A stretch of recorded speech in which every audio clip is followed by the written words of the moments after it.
To order special and regular meeting of the Board of Directors, Monterey Peninsula Water Management District, and the time is 5:01.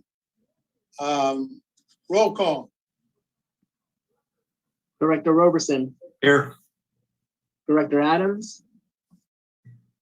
Director Anderson. Here. Director Mallett. Here. Director Riley. Here. Vice Chair Paul. Here. Chair Edwards. Here. Let the record reflect that all directors are present with the exception of Director Adams. Thank you. Okay, public comment on closed session agenda. Anyone wish to speak on anything other than what's on other matters outside the district may do so we'll have 3 minutes to do so. Chair Edwards, we do not have anybody as an attendee. Okay. General Counsel, could you read us into closed session? All right, so Fran will be joining us in a couple of minutes here.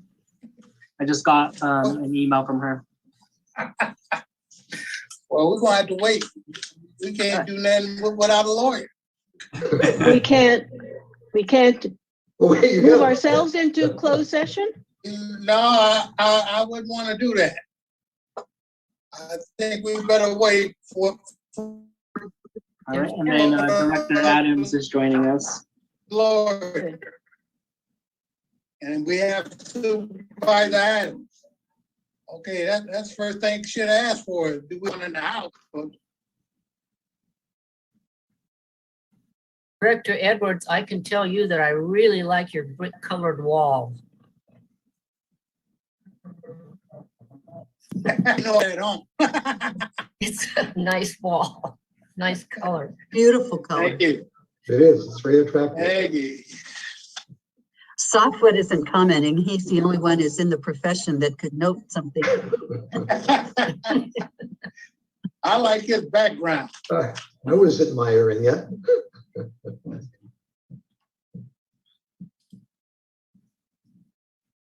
Somewhat similar color scheme. So are we all here? We're all here. Except We're for, waiting on our attorney. Oh, sorry. Yeah. Heaven forbid we would do anything without an attorney present. Right? The stories I could tell you. We have one present. It just. that is correct. Here she Oh, is. now we have our attorney in the house. Okay. But I'm not counsel to the board. Yeah. Good to see you. Could you read us into closed session? Let's see, the Board of Directors is going to consider in closed session.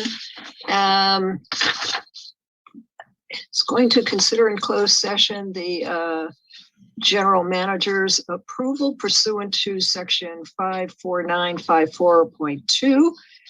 There are no additions or corrections to the closed session. Okay, thank you. Right, Mario, you can stop recording. Recording stopped.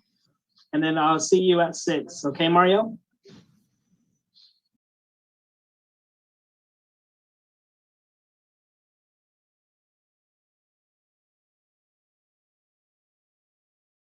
I'm going to call to order the regular meeting for the Board of Directors, Monterey Peninsula Water Management District for Monday, October 18, 2021 at 6:02.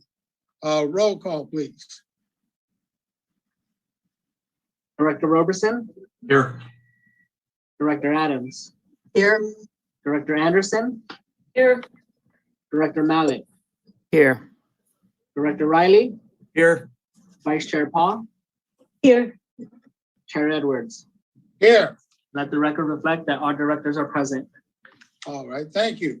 Please stand for a pledge of allegiance. I pledge allegiance to the flag of the United States of America and to the republic for which it stands, under God, indivisible, with liberty and justice for all. Liberty, Thank you. justice for all. Okay, And then Chair Edwards, if you could start your video.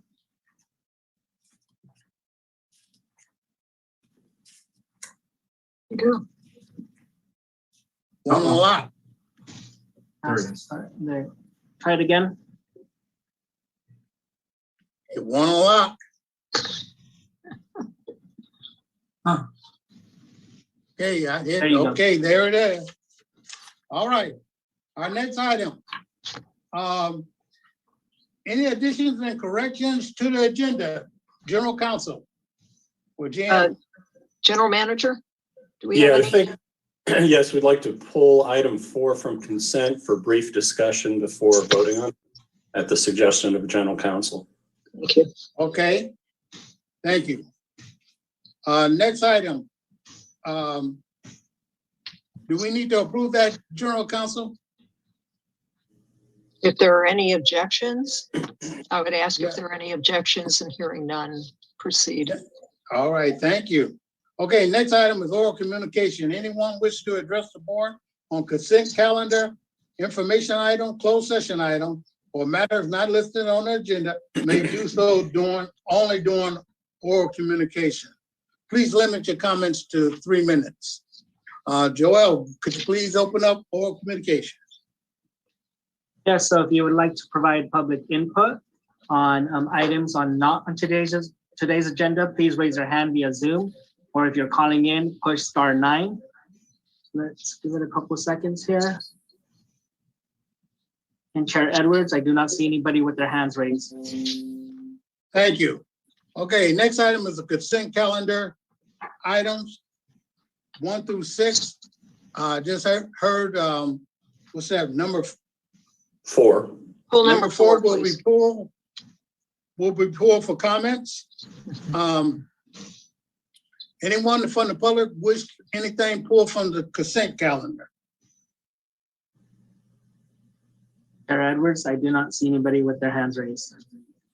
Okay, we're gonna approve 1, 2, 3, 5, and 6. Do I have a motion? I so move. A second. Adam? Okay, move from Director Clyde and from Director Adams. Okay, roll call vote, please. Director Riley, Yes. Director Adams, Aye. Director Anderson, Yes.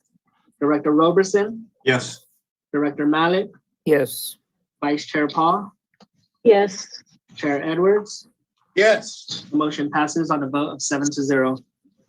okay, thank you. Item number 4, Jim.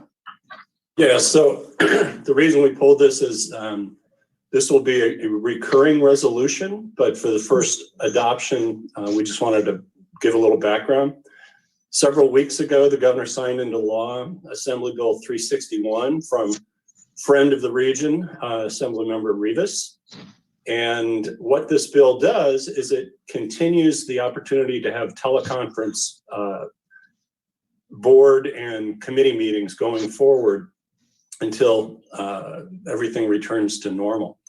And it has to be renewed every 30 days, which is kind of an interesting oversight because, you know, not everybody's calendar falls with meetings within 30 days, but we will put this at the beginning on consent for every board agenda going forward until there's a change.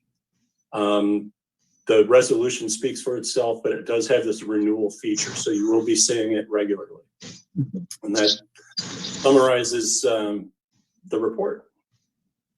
Thank you, General Manager. Director Adams. Thank you. So is this an appropriate time for us to start talking about whether we're going to start meeting in person? I know that's certainly part of AB 361. Yeah, I don't think we've agendized it, but we do need to start having that conversation. I did discuss, really, there's 3 levels of reopening. One is customer service, one is staff back in the office, and the third is our legislative meetings. And so, you know, some people not in a hurry and some people dying to get back. I think it is time to make a change. The COVID rates are really low, but we did not agendize that discussion at this meeting. So I think we'll need to bring that back. Thank you. Any other questions? No, with Anyone? respect to that, at our last city council meeting, we explored the three options as was just pointed out by the general manager, in that you could go all remote, all in person or hybrid. City of Monterey is doing hybrids. And so we made that part of our resolution. But as you said, you can bring it back. Yeah, and Joel's been tasked, and he's actually started to get results with talking to each of the 6 cities on the peninsula, as well as the county and a couple of special districts, to find out what they're doing and what their timing is. So we'll have a pretty good inventory of what others are doing. And we'll expect that in November. I think that's what we will have to do, is we'll make it I guess either an action item or a discussion item, but looking for board general direction of some kind. You should keep in mind that, you know, I'd love to have City Hall that City of Monterey has, with all that room for the public and the city council. We've got some physical limitations for us. Right, Director Anderson, go ahead. I also just want to mention the fact that we're finally approaching going indoors time, and that is very likely to could change the status of because of Delta variant. So better to hang out like we are now for a little while and see what's going to happen. Approach Thanksgiving, etc. If you have Okay. additional thoughts, if you would just direct them to the general manager as he prepares for a full discussion next month. We're just supposed to consider and bring to your attention the protocols for this resolution, and that it will continue to appear monthly until it is changed. Thank you. All right, thank you, General Counsel. Okay, Joel, let's find out if anyone in the public got any comments on item 4. Yes, so if you would like to make public comment on item number 4, please raise your hand, or if you're calling in, push *9. Chair Edwards, I do not see anybody with their hands raised. Okay, let's have a motion and a second and a roll call. I'll move to approve. Adams? Okay, Second, and we have a second. I think that was Director Adams and Vice Chair Paul. Okay, roll call vote, please. Director Riley, Aye. Director Roberson, Aye. Director Mallett, Yes. Director Adams, Aye. Director Anderson, Yes. Vice Chair Paul, yes, Chair Edwards. Yes, The motion passes on a vote of 7-0. thank you. Now we have the General Manager's report. Yes, and we're going to combine up 7 and 8, and Joel is going to screen share the presentation.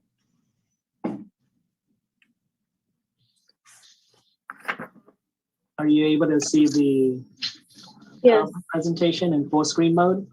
Yes. yes. Good to go. Okay. Next slide, please. So we've gone through the full 2021 water year, and we're still struggling a little bit in how to show some of the data now that we've moved away from really almost 100% reliance on the Carmel River and the Seaside Groundwater Basin and moving into additional projects.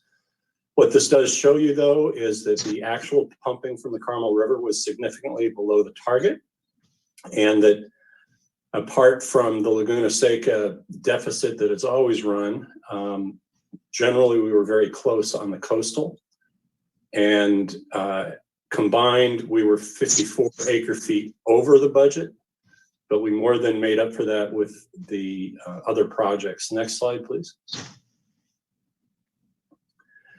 Go back one. So these are ASR recovery. You can see that there was no use of ASR recovered water during the water year. There remains approximately 1,200 acre feet of prior year ASR injection that still sits in the ground, which will come up in discussion in a little bit. Being a dry year, there was very little assigned to the Table 13 CalAm water right.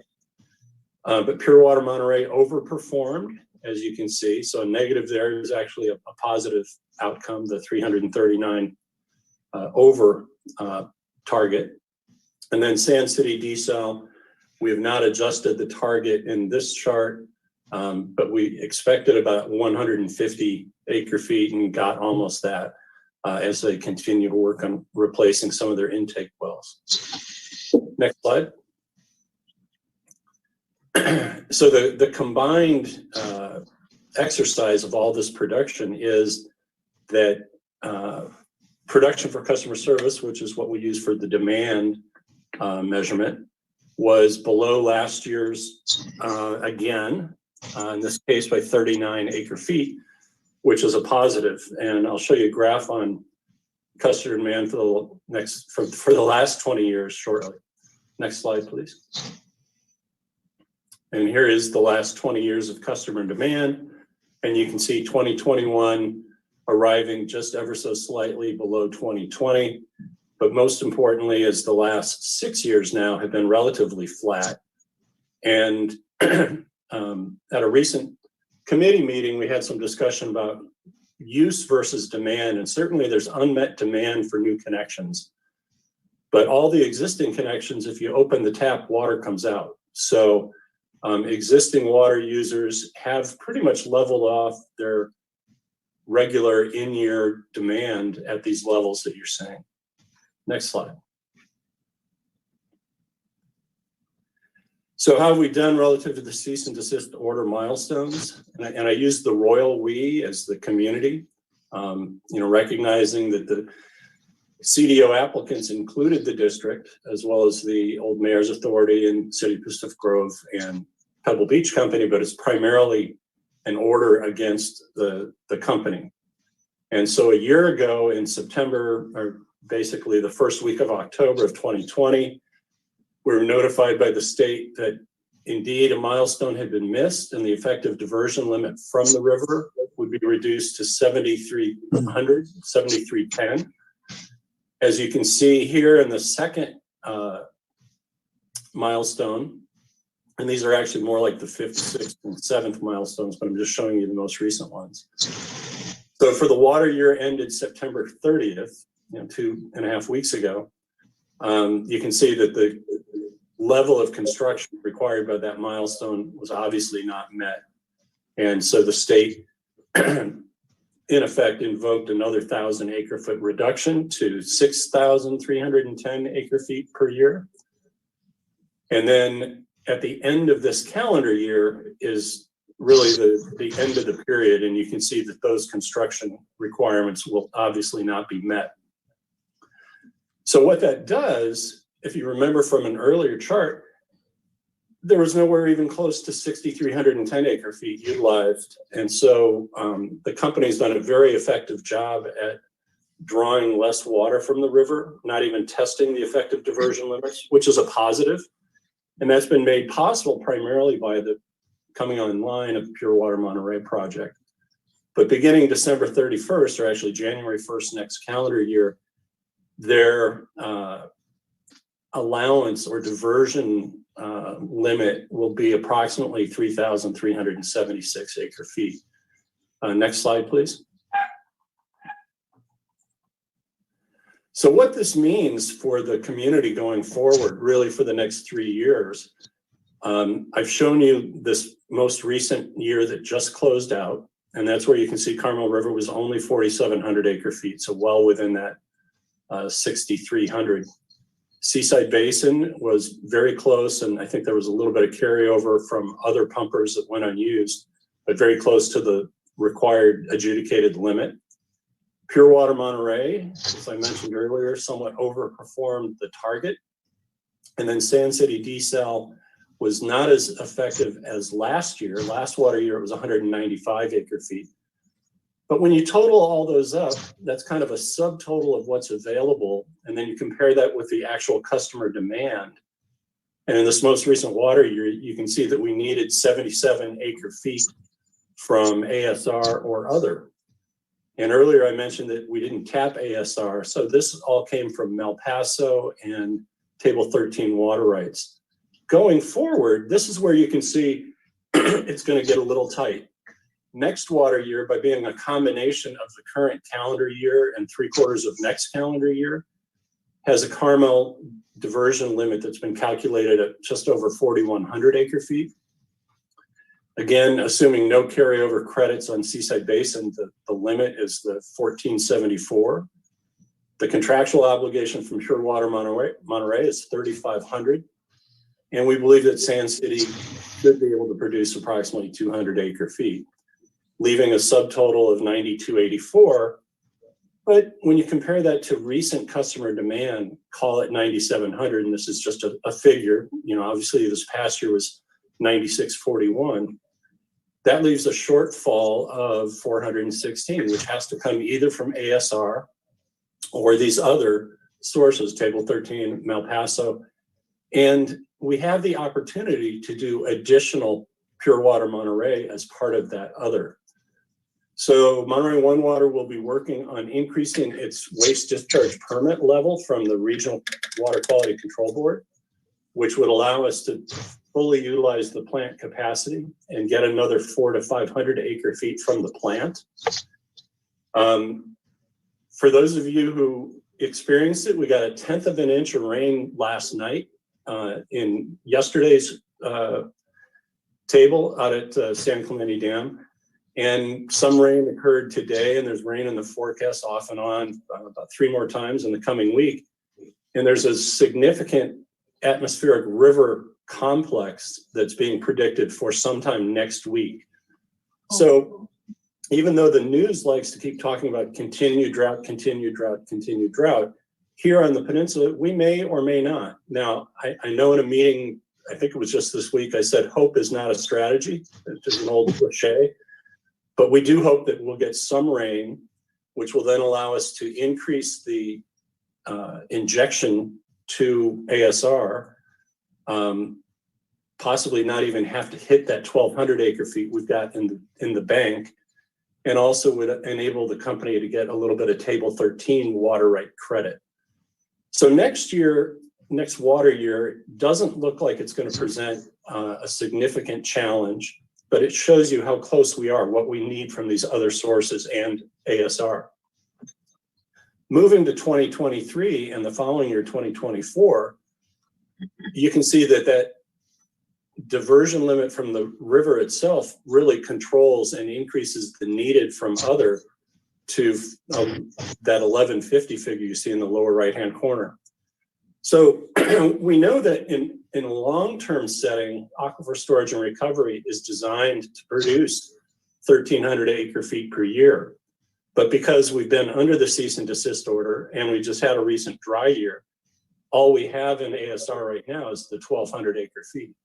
So if we don't get a significant wet year where ASR can be counted on kind of loading up some more water, this additional 500 acre feet from Pure Water Monterey expansion will become crucial in at least the second year out and possibly the third year out while we're trying to get Pure Water Monterey expansion built and constructed, which all in we've been saying is about a 30-month project. So we are entering a testing time for the next 3 years going forward.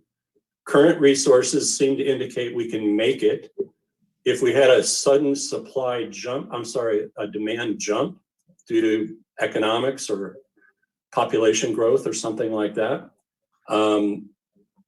especially if combined with a technical problem at one of the water supply projects, then it would exacerbate the problem. But when you look at the problem as stated, with running Pure Water Monterey at an additional 400 to 500 acre feet, we think we're there through the completion of construction, which will then have significant excess surplus supply for the early years going forward.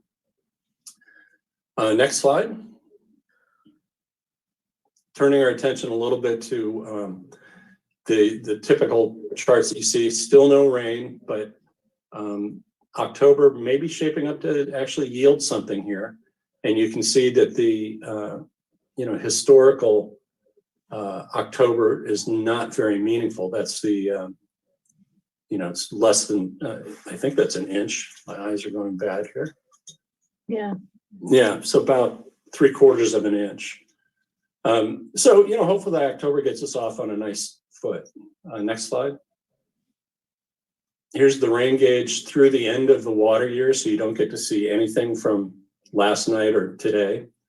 The red line being the cumulative and the blue bars being actual. So it's been a pretty dry 5 months.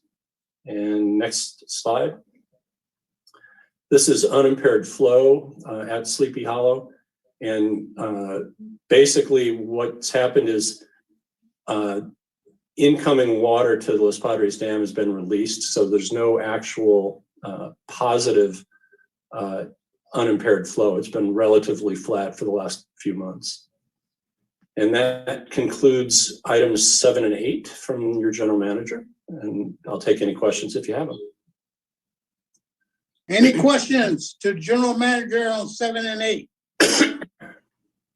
I have a question, please.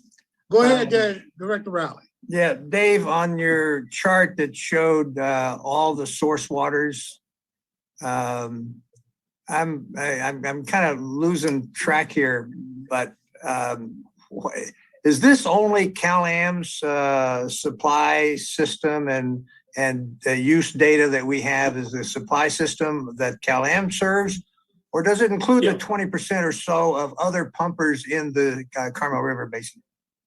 Right. No, these are just the Cal-Am main system, which is, in effect, the main Ryan Ranch, Bishop, and Hidden Hills in the aggregate. And the reason we do that is, that's where most of the regulatory actions have taken place. Cal-Am is an appropriator from the Seaside Basin, which is why they have the brunt of the triennial step downs. Similar to Seaside Muni, but just on a greater scale. And then the cease and desist order. So yeah, it ignores Kenyatta Woods Water Company that serves Tehama and Monterey. It ignores the private water distribution systems. There's a number of 8 and 10 home systems that are interconnected to a well. But no, it just focuses on the large Cal-Am served. But it includes now our, Pure Water Monterey project and Sand City's desal project. So it's the supply that's available to California American. Well, and I can understand why the focus is because it's the CDO, it's the ramp down, it's the moratorium, and all those kind of wrapped together. I'm just thinking at some point maybe I'm not really making a request, but I'm just kind of raising the question about whether we ought to have a combined picture of the entire water supply and demand issue in the entire Carmel River Basin. Yeah, and I think when John Lear spoke at our last meeting, he talked about changing some of the charts in Rule 160. There's also a chart in there that has all the non-Cal-Am pumpers added to the Cal-Am pumping. And we need to revisit the non-Cal-Am pumpers because there's been a lot of vineyards put in place and other increased pumping. And so I think all of that will, bear a good hard look and we'll see what we come up with. But I might just suggest that it be on one of the committee discussion items coming up in the future, supply or demand, or maybe both. Yeah. Thank you. Okay, any other questions? Okay, Vice Chair.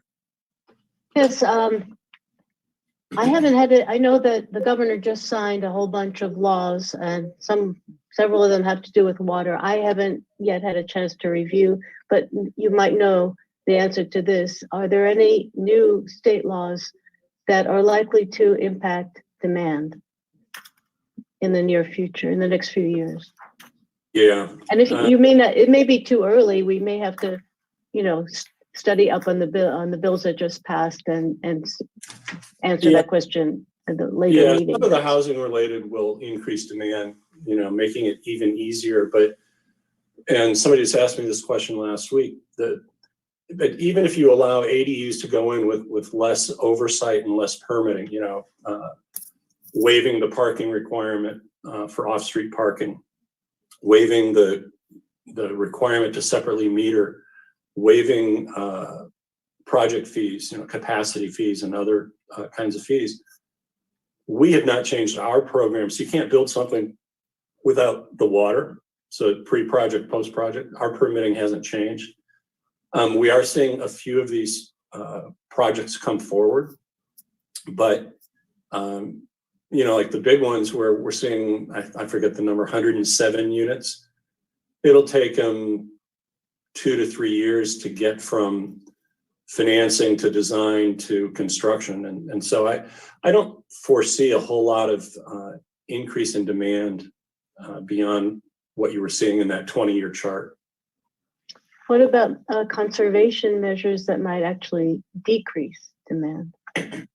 Yeah, well, you know, we have said that we're kind of hardened, what we call hardened in terms of conservation here on the peninsula, which is, you know, we had such great success. You know, Stephanie Locke's programs joint with California Americans, Joe DiMaggio and other staff. You know, they dropped, just since 2009, demand's dropped, you know, over 3,000 acre feet. And certainly over the 20-year, 25-year history, it's been several thousand acre feet.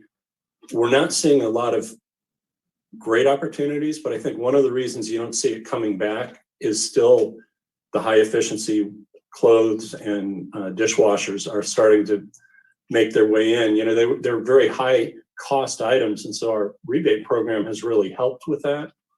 But also it's just getting harder to buy old school appliances. So, you know, any of these folks coming in are at least moving from 40 gallons per load to 16 gallons per load, if not under 10. So, yeah, so I don't know if we'll see conservation get much better, but I think it's going to be helpful in keeping that kind of attenuation in that long-term curve until we have a lifting of the moratorium and the ability to grow. Thank you. Any other questions on 7 and 8? Go ahead, Mayor.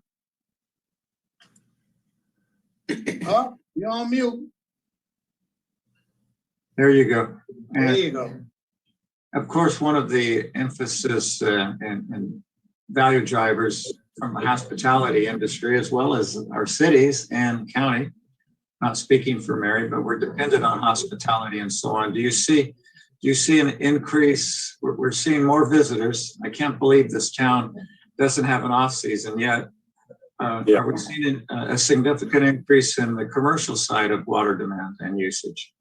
Yeah, so in a month or two, we'll present another report, which is based on consumption. So you'll be able to see by political jurisdiction and then by class of use. Mm-hmm. I do have to tell you that when we had the last drought, I don't know if many of you remembered, but Paul Miller of the Pine Cone accused our staff of going out and impersonating customers to see if they're serving water at restaurants and so forth. And I'm pretty sure it's not an impersonation when you use your own credit card. But what we are seeing is forgetfulness, and we're seeing water served more often. We're seeing the outdoor dining in places that can sustain it. So part of Monterey, part of PG and Carmel, the ratio of outdoor seats to indoor seats is clearly in violation of the district's rules in a number of places. But remember, we waived those rules until this thing sorts itself all out.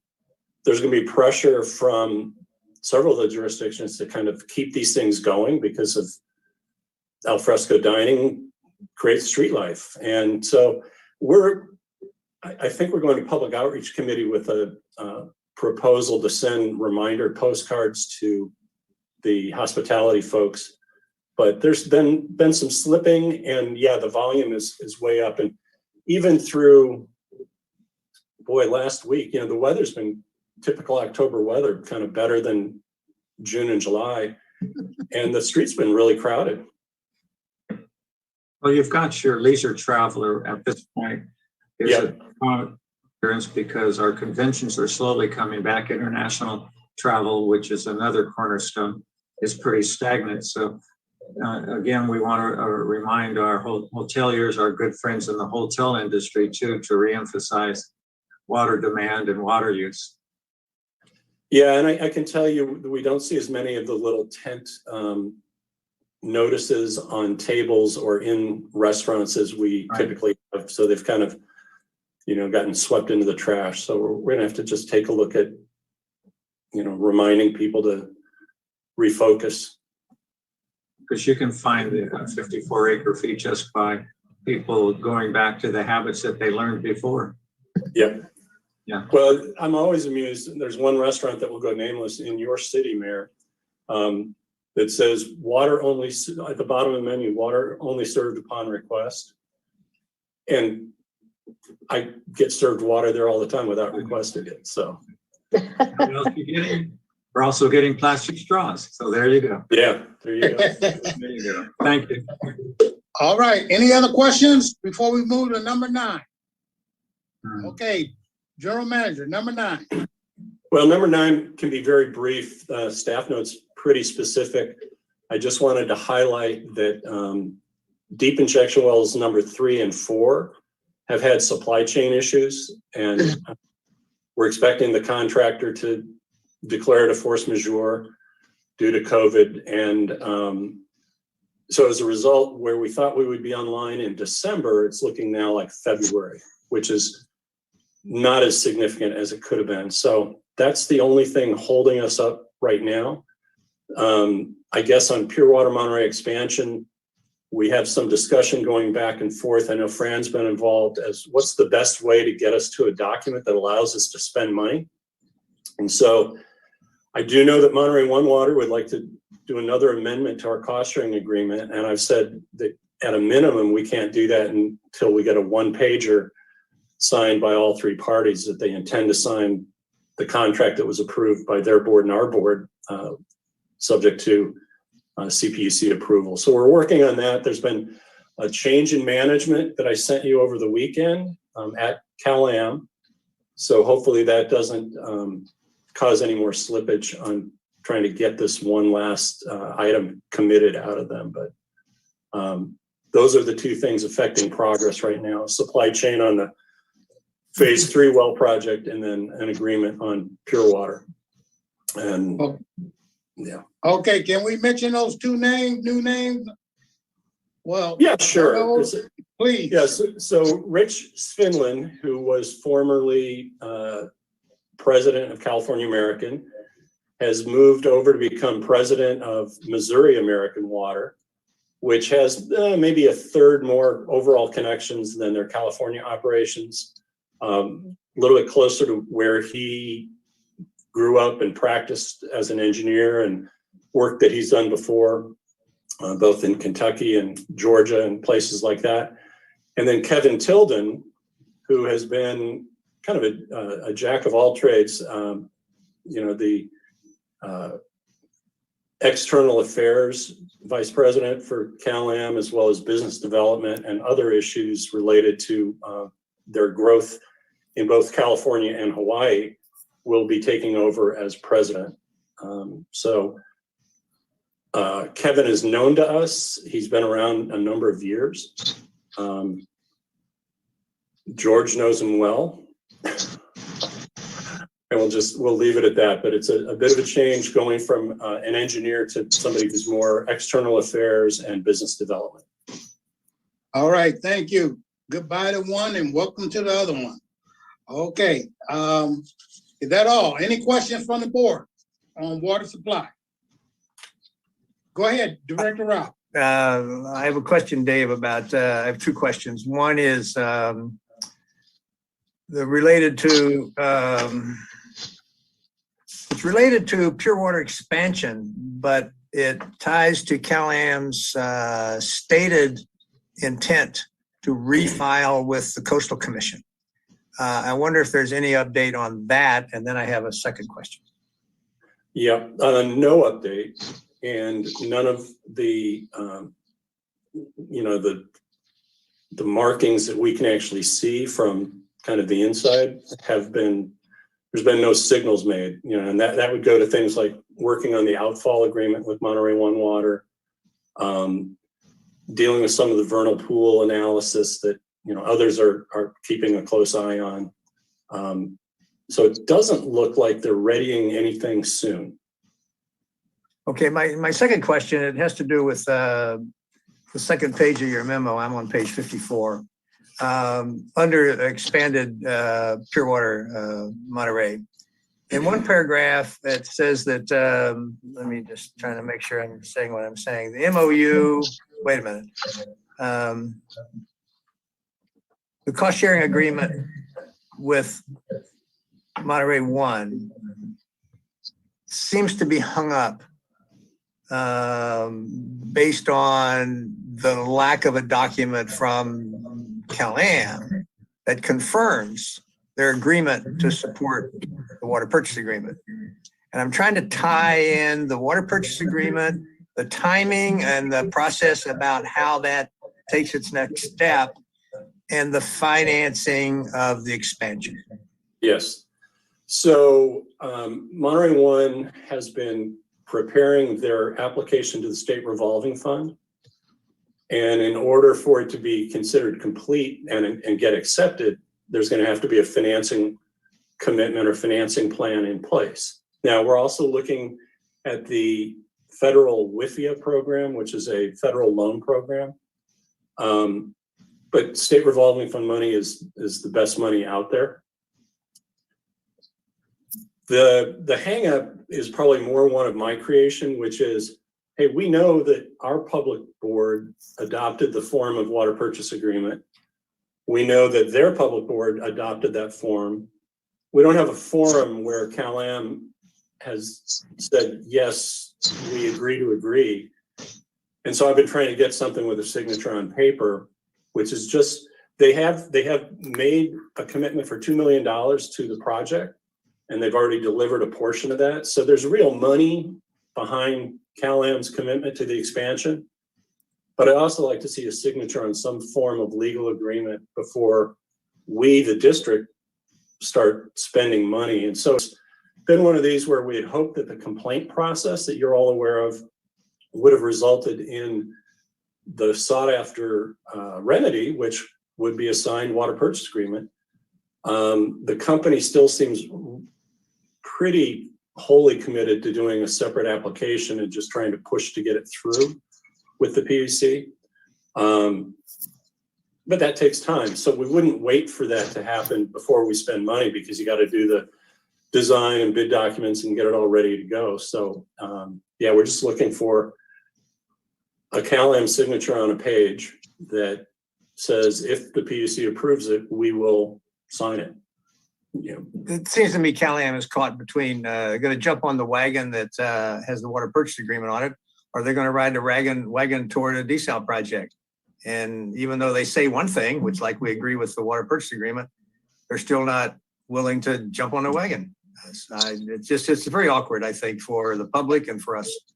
Are they? Okay, Are they? go ahead, Director Malik, and then Director Adams, and then Vice Chair. Go ahead.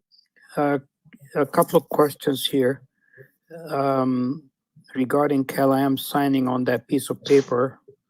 Is there, you think, something in the background about waiting for LAFCO meeting or waiting from other outside factor that might tip their scale that is delaying them from signing the agreement?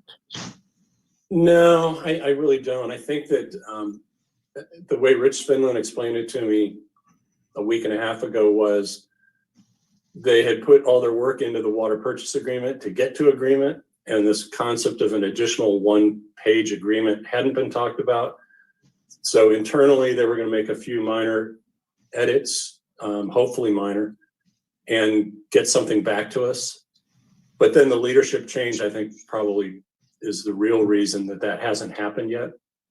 So it's on my to-do list for tomorrow to change the signature line from Richard Finland to Kevin Tilden and send it back and, you know, see what their response is. Okay, Director Adams. Thank you.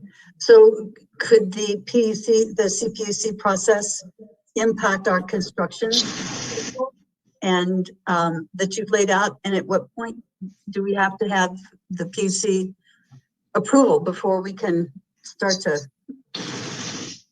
Yeah, that's a great question. as where we're at, we're kind of in that place where we think we have an agreement. All the parties have said we have an agreement and we can rely on their word. Certainly, we've always said you can rely on our word.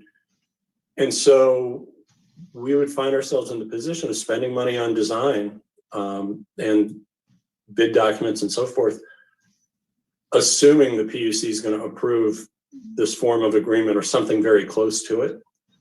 I'm uncomfortable.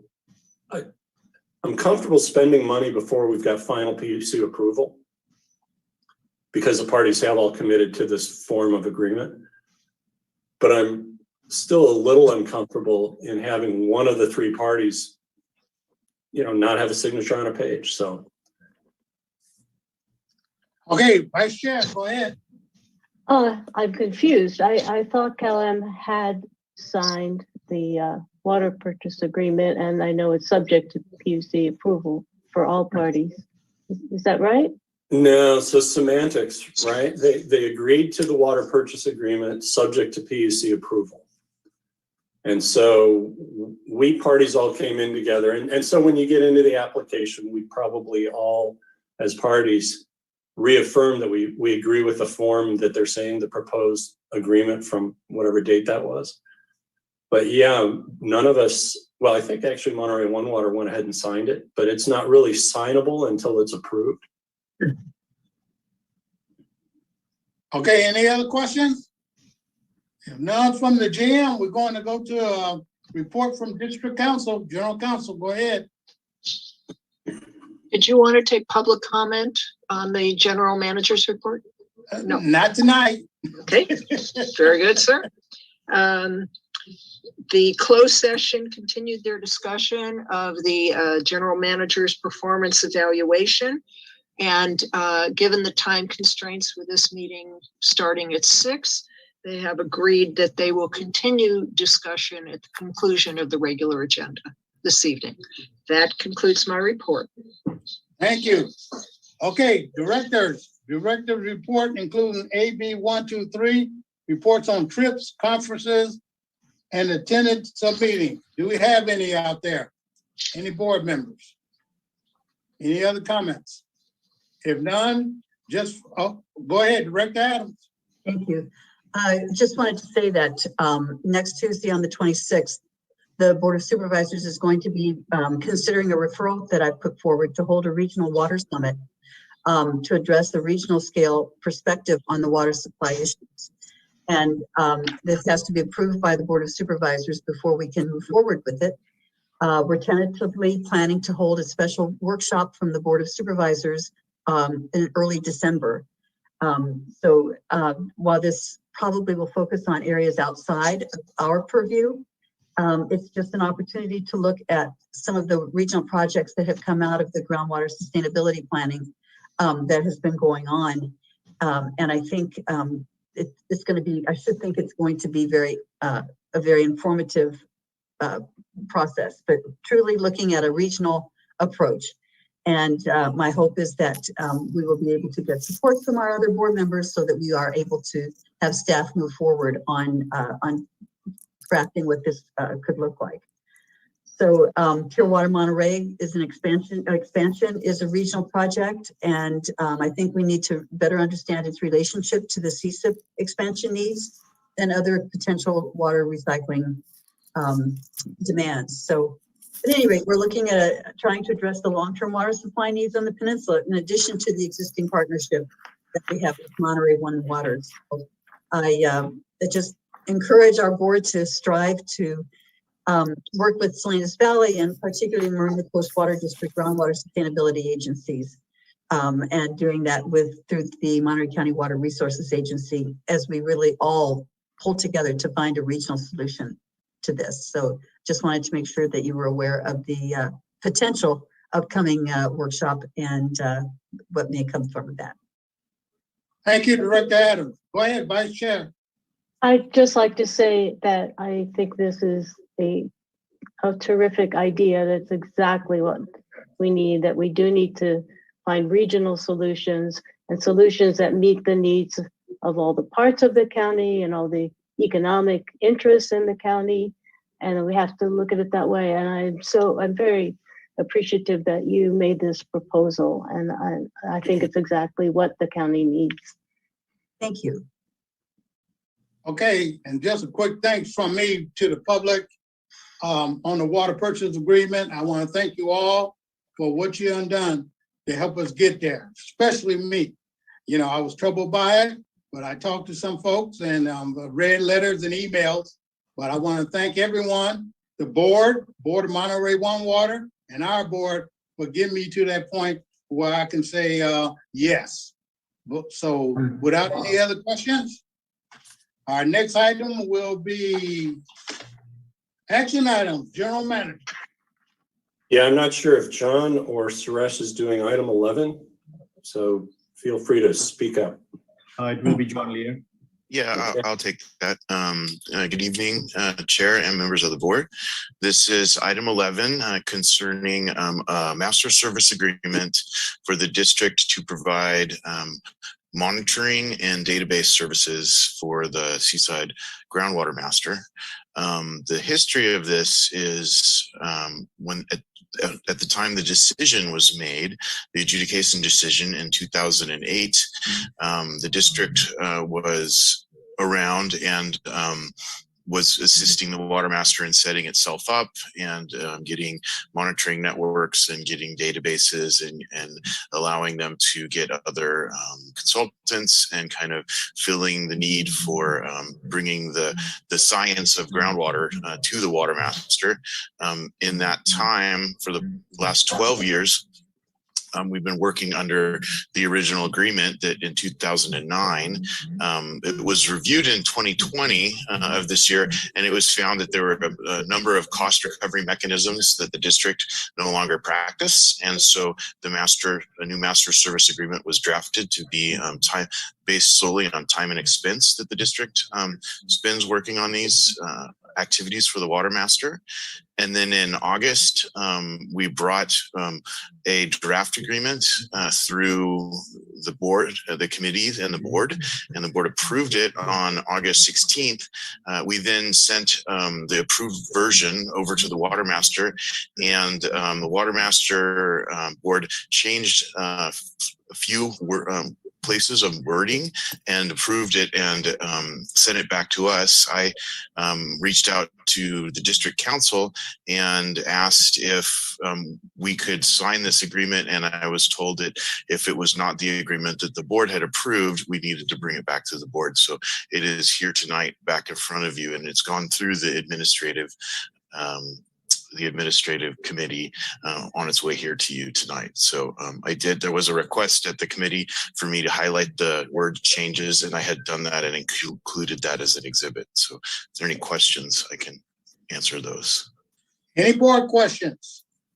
Go ahead, Director Rob. No, I just had a quick question on item number 7, where you had highlighted the word grossly.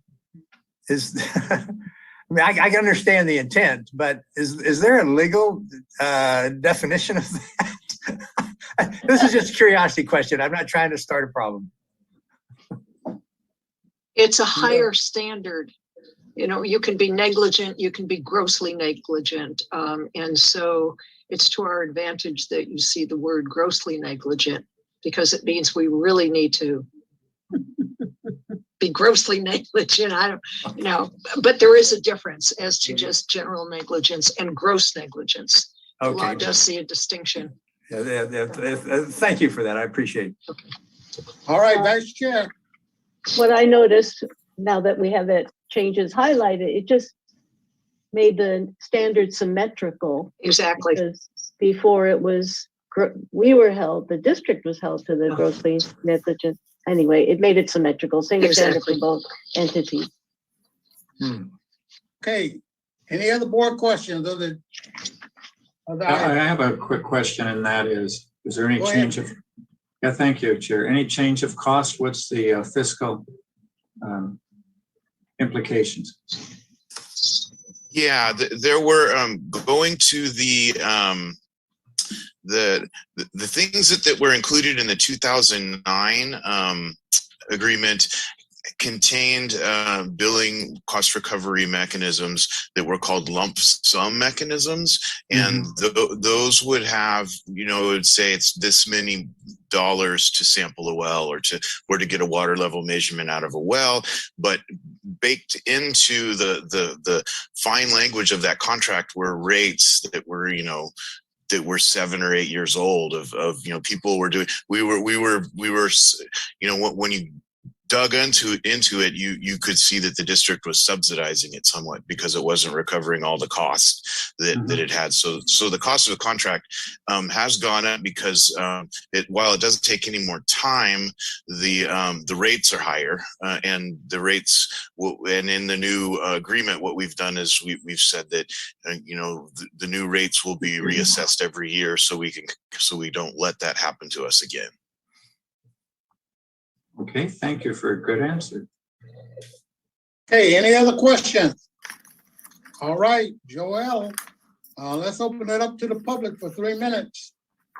Yes, so if you would like to make public comment on item number 11, please raise your hand. Chair Edwards, I do not see anybody with their hands raised, so I'll return this back to the board. Thank you. We need a motion and a second. I move approval. Move approval by Second. Director Rowley. Second. By Director Malik.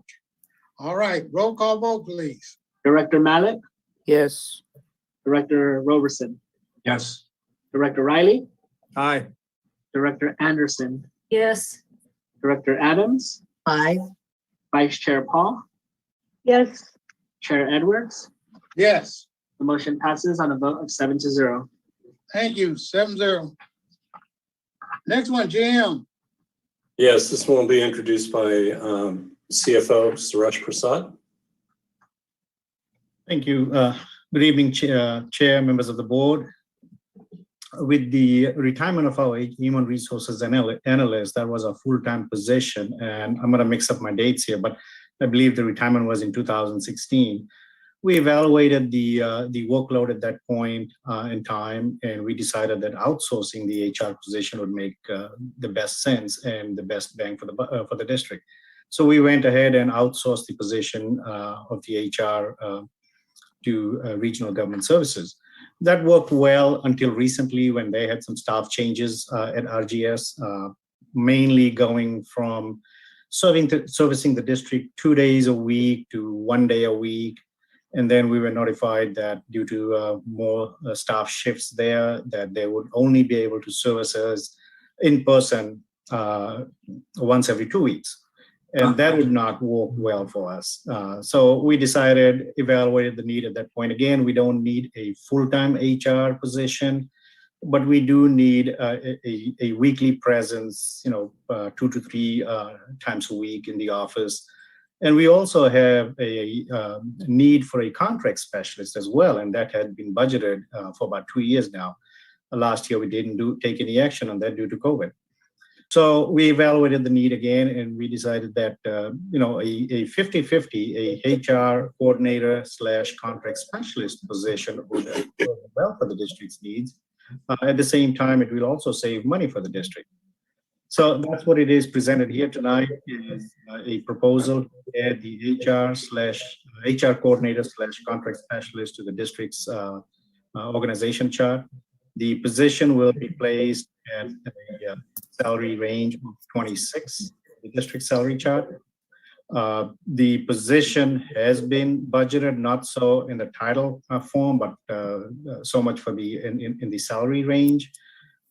It has been budgeted for the last 2 years, so there will be no impact to the budget. Again, the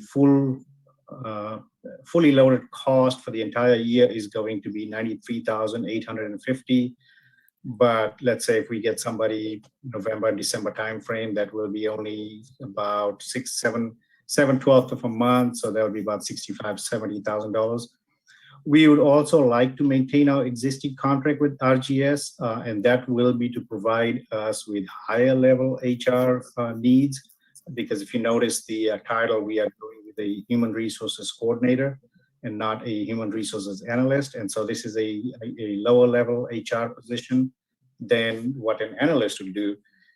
And the reason for doing that is because it's going to be hard to find a half and half HR analyst / contract specialist, kind of like a mixed breed. Because when you end up having the higher level HR, they kind of like focused just on the HR. But reducing the title to HR coordinator, we can definitely get a mix of 50-50 between the contracts and the HR work. We will post this in-house and see if there are any staff that is interested in this type of work. If they are, we will definitely evaluate that and give them a promotion. But if not, then we will go ahead and hire the position from outside. With that, I'll be happy to answer any questions. Any board questions on this item? Yes, if I may, Chair. Go ahead, David.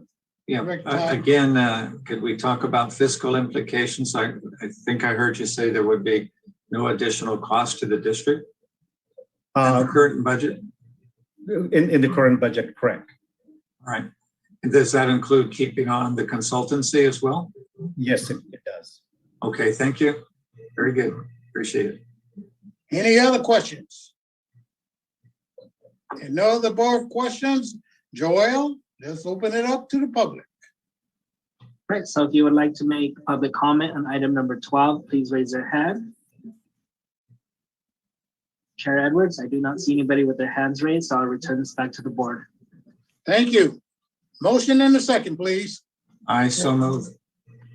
Motion by Director Clyde, second I by, second. Three of us. Go ahead.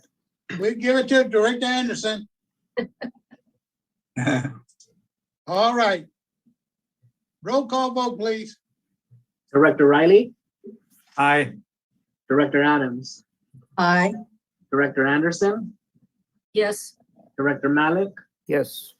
Director Roberson, Aye. Vice Chair Paul. Vice Chair Paul? You're muted. I'm sorry, yes. Chair Edwards, Yes, motion passes on a vote of 7-0. 7-0. Thank you. Next one. GM. So item 13 was precipitated by a pending retirement, as well as frankly, the ability through technology to shift some duties around and employ a replacement person on some different activities. With that, I'll let John Lear introduce this topic. Thank you, Dave. Good evening again, board. As Dave said, we've had one of our longer tenured employees, Greg James, has tendered his resignation. He's had a 33-year career as a hydrologist, 30 of those being spent at the district. He came on in 1991 and has established our stream gauge network for us. All of the real-time stream gauging data that you see on the web is his program. And so he is moving on to enjoy his retirement. As Dave said, that provides us, well, the history of Greg being here for 30 years is he did start out as an assistant hydrologist, worked his way, was promoted to associate hydrologist, worked his way to the top of that, and then was reclassed in 2007, I believe, to be a program coordinator, taking on many of the higher level decision-making roles of the stream gauge network. This is an opportunity to bring this position back into the hydrology ladder, put it out into the hiring pool and see what level of experience someone would come to, and put them back into the way that the district was set up for many of the years prior to the position being reclassed. It brings kind of the higher level decisions for the stream gauging network back to my desk, which is and I've run stream gauge networks before at before this, my tenure here at Pajaro Valley Water Management Agency, that was one of my jobs. So I'm very familiar and capable to complete this work, and it would bring a hydrologist in where we can use more people to be more cross-trained to work across groundwater and surface water and project operations, and also help support fish rescues if needed, or it'll make us a more robust team in making this move. And then the best part about it is it will come budgetarily, will come at a savings of about $24,000 or about $38,000, which is the difference in the salary from the retiring position and the position that we would like to seek to hire.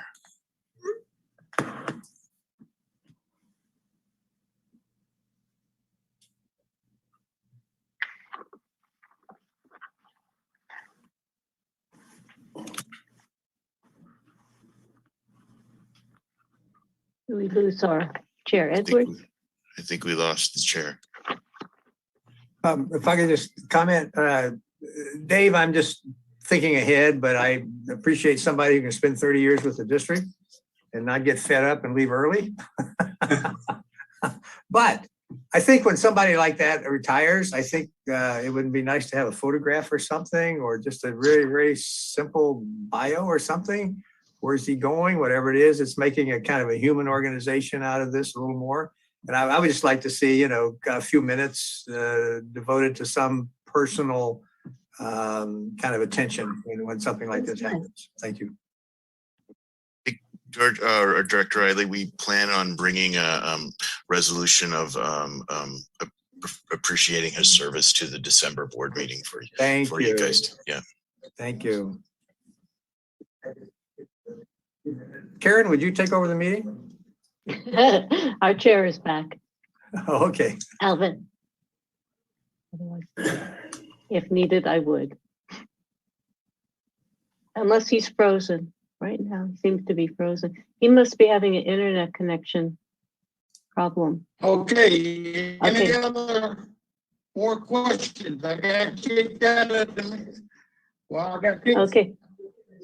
Yeah, thank you, Vice Chair, for taking over, but I got kicked out of the meeting and Joel put me back in. So, any other questions of everybody? Better him than me. Okay, if no questions, let's open it up to the public if we can get Joel back. All right, so if you have public comment on item number 13, please raise your hand. Oh, Jim. Yep. Right. And Chair Edwards, I do not have anybody with their hands raised, so I return this back to the board. I move that we approve the staff request. Second. Motion by Paul, seconded by Malik. Thank you. Roll call. Need a motion. Chair Edwards, we do have a motion on the floor and it has been seconded. The motion was made by Director Paul and Director Paul and Director Malik. So I'll go ahead and take a roll call vote. Seconded by Director Malik. Okay. That's correct. So I'm going to do a Yes. roll call vote. Director Roll Roberson. call, please. Director Roberson. Yes. Director Anderson. Director Riley. Aye. Director Malik. Yes. Director Adams. Yes, it seems like everybody's freezing up. Go ahead. Director Right. Anderson was muted. I'll return back to Director Anderson. Director Adams. Aye. Good to go. Director Anderson. Yes. Vice Chair Paul. Yes. And Chair Edwards. We can't hear you. Your internet connection must be giving you trouble. And your image is frozen also. Yes. Yeah. Well, move it around in the camera. Okay, good to go. The motion passes on a vote of 7-0. Thank you. All right. Okay, next item, Jim, I'm 14. Now I think we're discovering why Director Adams thinks maybe returning to in-person meetings might be the way to go. So the staff note's relatively descriptive that based on the demographer's first cut at the data, they believe that divisions 1 and 3 are too populous and division 4 is too small, which means they need to go to one of the next steps or the higher level of analysis for redistricting. Because they feel that special districts have the greatest lead time, it's their preference that we begin to kick off meetings to look at redistricting in January. They believe that it should be able to be done with 3 public meetings. We may want to schedule as many as 5. But in order to be ready to go, because shoot, we were just looking for more things to do and manage around here. We would like to be able to go out and advertise, similar to what the county did. The county advertised for its citizens panel to do this. We would do 2 consecutive plus a press release so that anybody can write an article about it as additional public notice. Have each director seek applicants from their division, as well as come together and appoint 2 additional at-large participants, different than what the mayor or the supervisor would bring. They would be bringing somebody from their own jurisdiction to join the group. But the 2 additional at-large could be something like a representative from the League of Women Voters who expressed interest, or some other. So we'll see what kind of applicants we get. It will give you an opportunity to, round out the group, because some of the effort needs to look at socioeconomic consistency. There may be somebody from the public who's valuable in that regard. The key thing is to not break up zones or geography where there's an affinity. You don't want to break up the neighborhood. We're not gerrymandering here to get the perfect blue zone or red zone. We're actually trying to keep individuals of geographic, social, political interests somewhat cohesive. But anyway, as I said, to get started, we need to advertise and then appoint. The goal would be to be able to appoint by December. Which is, I think it's an early December meeting, so it's probably about 9 weeks away. But that's simply it, to provide direction so we can go out and get started, and then you'll also control the actual appointment at that time. Okay, any questions? Go ahead. Vice Chair. So the committee would start its work around the beginning of the year and Yes. then go through April or May? Yeah, I forget it's April. Maybe April. The May is a deadline, right, for us Yeah, to there's complete exactly our work? Yeah, because there's So probably January through April, or March or April, something like that. The committee would do its work. Yeah, maybe even shorter timeline. If we can get it done in 3 meetings, it would probably be January, February, maybe March. Okay. We'll take some guidance from the demographers. Okay, any other questions? Quick question through the chair. This has been an issue in my mind for a long time, but there's part of the seaside population that is served by Marina Coast. Has that been taken care of, or will that be in this analysis going forward? It will not. That's a second piece of work we've talked to them about, preferably when they're not full up on doing redistricting for the new census data.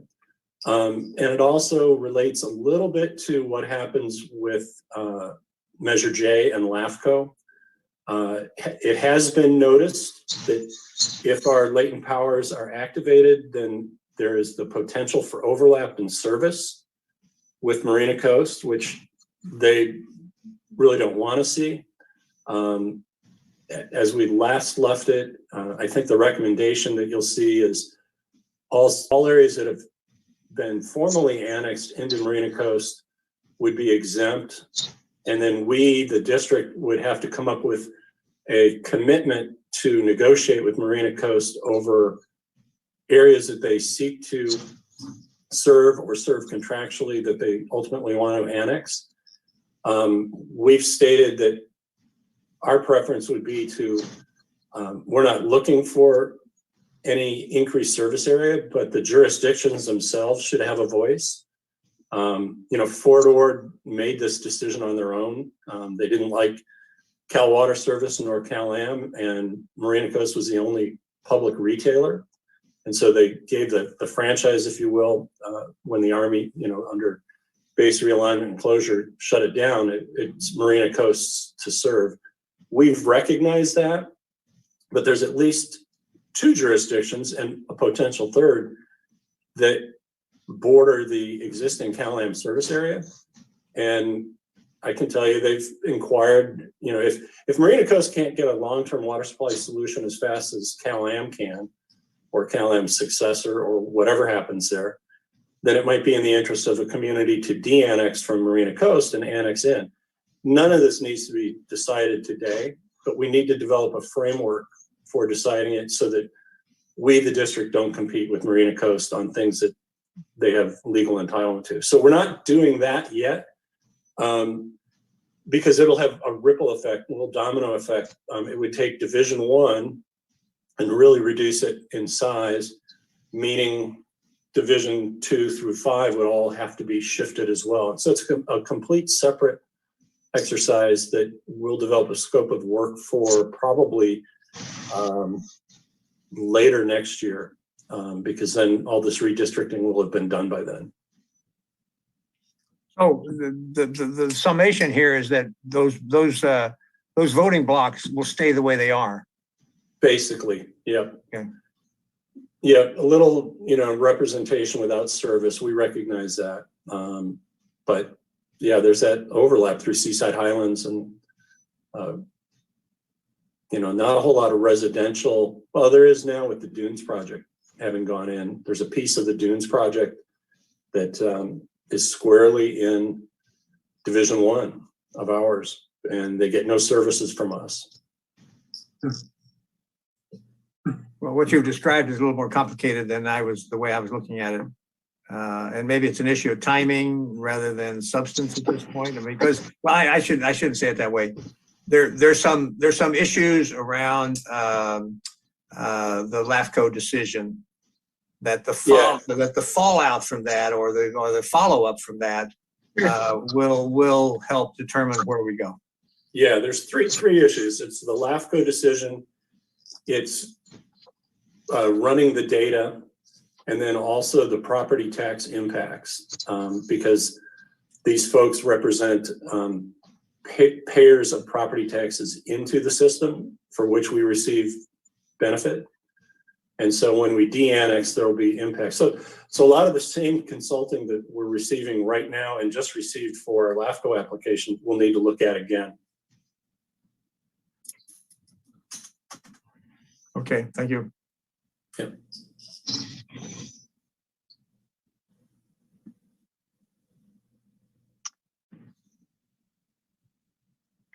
Is the chair gone again? Chair Edwards, are you on? Yeah, I see him on there, but I think he cannot hear really well. He cannot hear. I can't Yeah. hear him. Okay, so are there any other questions? I guess we can take, if not, we'll take it out to the public, please. Okay, any other board questions? There you go. Okay. Yes, You're coming and going. okay.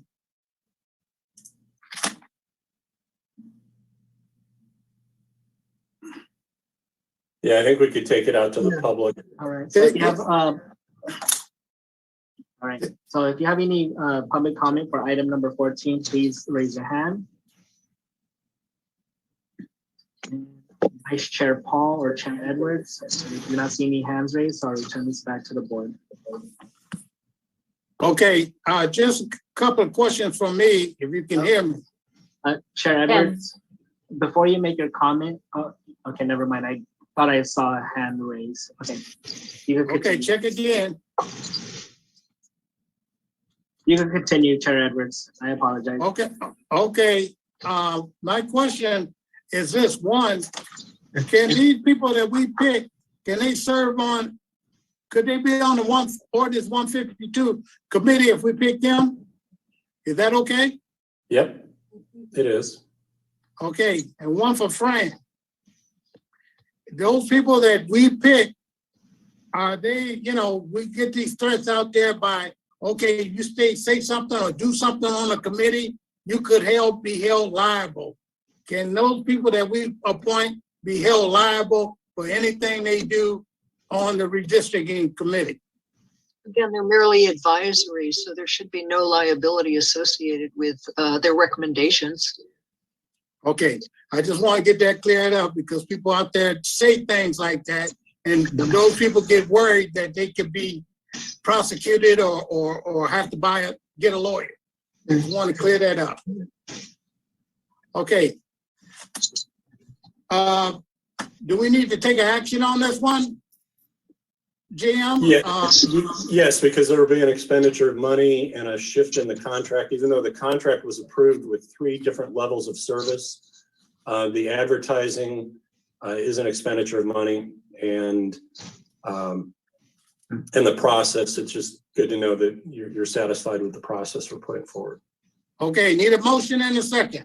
I'll move to approve the staff's recommendation. Okay, I Director Adams. second it. And who is the second vice chair? Cool. Okay, Yes, and we took it out to the public already? Yes. So, let's have a roll call vote. Director Riley, Aye. Director Anderson, Yes. Director Roberson, Yes.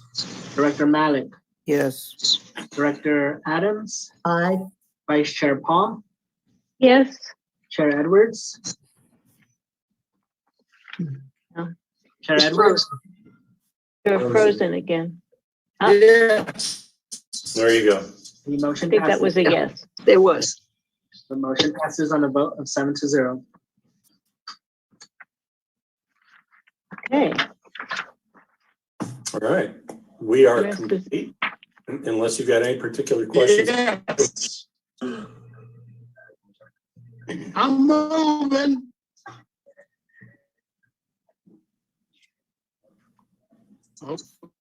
Okay. I have no questions on the informational item. Yeah, so I think you just need to, if you're going back into closed session. Okay, any information item? Any informational items, anybody? No? I have no questions. Now, everybody. And then before we go into closed session, I'll work with Chair Edwards, so that way he On can the- contribute to the meeting. Thank you. Thank you, Joel.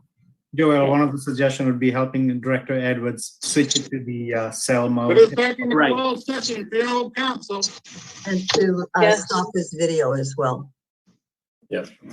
Okay, Vice Chair Paul, if you will announce the conclusion of the regular agenda and move the board back into a continuation of closed session, please. So, okay, we're going to close this meeting. Okay. And we're going to go into closed session to complete the closed session agenda item. Correct. I suggest we meet in 10 minutes, take a little break while we're getting technicalities out, and we all stretch a little bit. All right, Is there a time certain?